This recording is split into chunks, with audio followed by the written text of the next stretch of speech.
नमस्ते। अच्छा, शिक्षा की दुनिया में ना ये तीन शब्द बहुत सुनने को मिलते हैं। मापन, मूल्यांकन और आकलन। अब सुनने में तो ये एक जैसे लगते हैं। कई बार लगता है कि शायद एक ही चीज के अलग-अलग नाम हैं। पर क्या सच में ऐसा है? तो चलिए आज इसी गुत्थी को सुलझाते हैं। समझते हैं कि इन शब्दों में क्या फर्क है और ये किसी भी स्टूडेंट की लर्निंग के लिए इतने जरूरी क्यों है। चलिए एक सिचुएशन लेते हैं। किसी स्टूडेंट को एग्जाम में 85% मार्क्स मिले। पहली नज़र में तो ये एक बहुत अच्छा स्कोर लगता है ना? लेकिन ये नंबर, ये आंकड़ा हमें असल में बता क्या रहा है? क्या ये सिर्फ एक नंबर है या इसके पीछे कोई गहरी कहानी भी छिपी है? क्या हम ये कह सकते हैं कि ये 85% सिर्फ एक मापन है, मतलब किसी की परफॉर्मेंस को नंबर में दिखाने का एक सीधा सा तरीका, जैसे हम किसी चीज़ की लंबाई नापते हैं, बस वैसे ही? या फिर ये एक मूल्यांकन है जहां हम उस नंबर को देखकर एक फैसला सुना रहे हैं कि ये स्कोर अच्छा है, ठीक ठाक है या फिर औसत है। या फिर ये भी हो सकता है कि ये 85% एक बहुत बड़ी तस्वीर का सिर्फ एक छोटा सा हिस्सा हो, वो तस्वीर जिसे हम आकलन कहते हैं। देखिए, यही वो पहेली है जिसे हम आज मिलकर सुलझाने वाले हैं। तो चलिए इस पहेली को सुलझाना शुरू करते हैं। सबसे पहले दो सबसे आम शब्दों को पकड़ते हैं, मापन और मूल्यांकन। आप इन्हें एक सिक्के के दो पहलू समझ सकते हैं तो एक दूसरे से जुड़े हुए पर हैं बिल्कुल अलग। देखिए, मापन का काम बड़ा सीधा सा है, आंकड़े देना।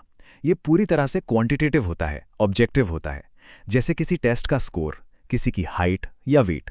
ये सिर्फ ये बताता है कि कितना है। इसमें कोई अच्छा या बुरा नहीं होता, ये बस एक नंबर होता है। और मापन के ठीक बाद आता है मूल्यांकन। ये मापन से अगला कदम है। ये उस आंकड़े को, उस नंबर को लेता है और उस पर एक वैल्यू जजमेंट देता है। तो वो जो 85% का स्कोर था, वो बहुत अच्छा है, ठीक ठाक है या इसमें और मेहनत की जरूरत है। यही मूल्यांकन उस बेजान नंबर में जान डालता है, उसे एक मतलब देता है। अब इसको ना एक हेल्थ चेकअप के उदाहरण से समझते हैं, बिल्कुल साफ हो जाएगा। सोचिए, किसी का टेम्परेचर लिया और थर्मामीटर ने दिखाया 99 डिग्री फ़ारेनहाइट। ये क्या हुआ? ये हुआ मापन, बस एक नंबर, एक आंकड़ा। लेकिन जब डॉक्टर उस नंबर को देखकर कहते हैं, ये तो हल्का बुखार है, तो ये हुआ मूल्यांकन। उन्होंने उस आंकड़े को एक मतलब दे दिया, एक जजमेंट दे दिया। बिल्कुल इसी तरह गुजराती में 100 में से 60 नंबर मिलना मापन है, लेकिन जब टीचर कहती हैं कि यह स्कोर औसत से कम है, तो ये मूल्यांकन हो गया।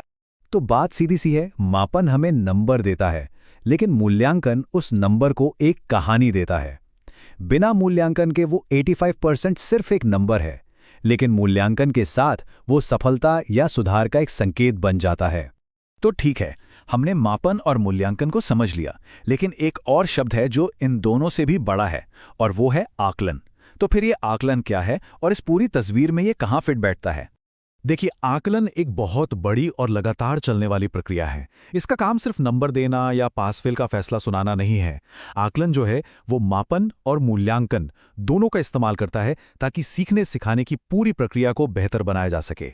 इसका असली मकसद फीडबैक देना है, जिससे टीचिंग और लर्निंग दोनों में सुधार हो।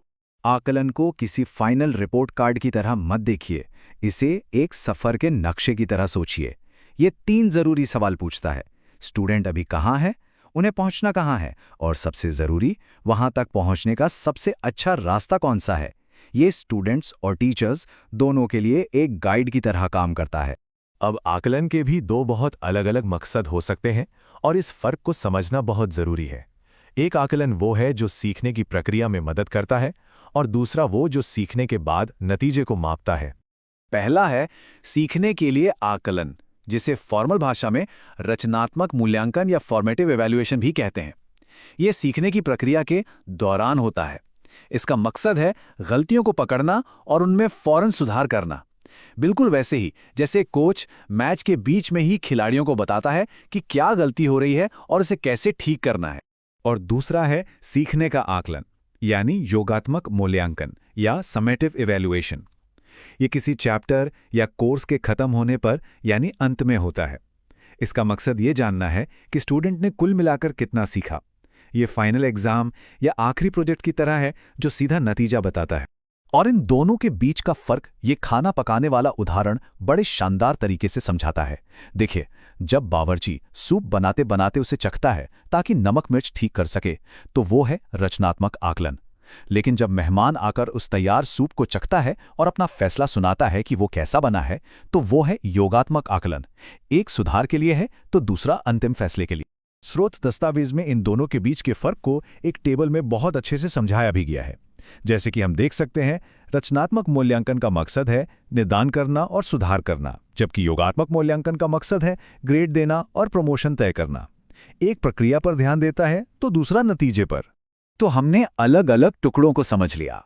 अब देखते हैं कि आज की जो मॉडर्न एजुकेशन पॉलिसी है वो इन सभी आइडियाज को एक साथ जोड़कर एक पूरा फ्रेमवर्क कैसे बनाती है। और वो फ्रेमवर्क है CCE, यानी सतत और व्यापक मूल्यांकन।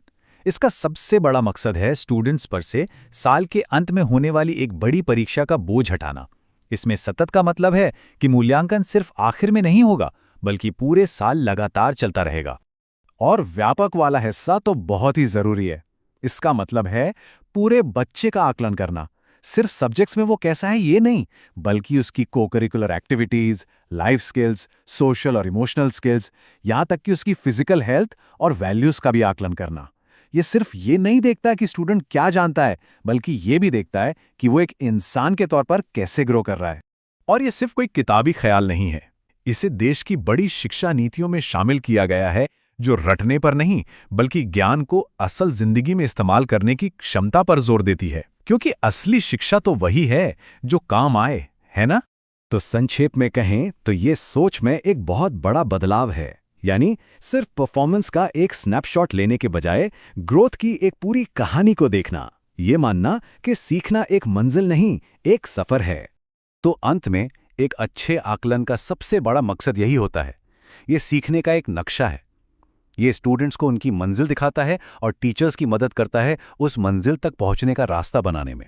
तो सवाल यही उठता है कि हम ये कैसे पक्का कर सकते हैं कि हर स्कोर सिर्फ एक आखिरी फैसला ना हो, बल्कि वो विकास की एक कहानी बताएं। जब हम मापन को मूल्यांकन से जोड़ते हैं और फिर उसे एक बड़े और व्यापक आकलन का हिस्सा बनाते हैं, तभी हम उन अंकों को एक कहानी में बदल पाते हैं। विकास की कहानी, कोशिश की कहानी और क्षमता की कहानी। धन्यवाद।